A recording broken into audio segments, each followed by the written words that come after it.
আফা একটা কথা কমো। কি ব্যাপার হারুন? সারা জীবন আপনার কাম করছি, নিমখ হারামি করতে পারো না।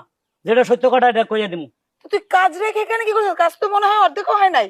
আফা আপনি শুনলে আশ্চর্য হয়ে যাবেন, কি জিনিস পাওয়া গেছে আপনার খেতে। কি হয়েছে আমার একটু খুলে বলতো। ঘটনা হলে আফা আমরা তো মাটি কাটতেছি, কাইটা অনেক বড় গর্ত বানা লাইছি।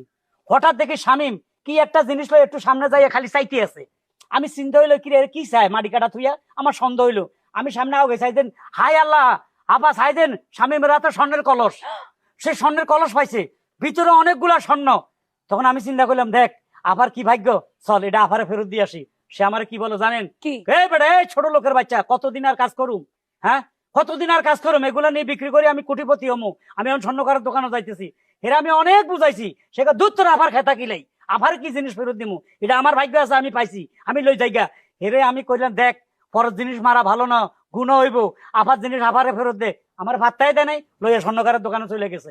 শামিমর বাচ্চা, ওর এত বড় দুঃসাহস, আমার জমি থেকে স্বর্ণের কলসি পাইয়া স্বর্ণ পাইয়া আমার না দিয়ে এগুলো স্বর্ণকারের দোকানে বেচতে গেছে।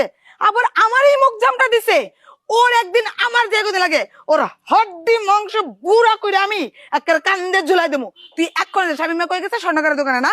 শামিম মারে তুই মাইরা দইরা বাইন্দা যেভাবে পারস আমার সামনে নিয়ে আসবি।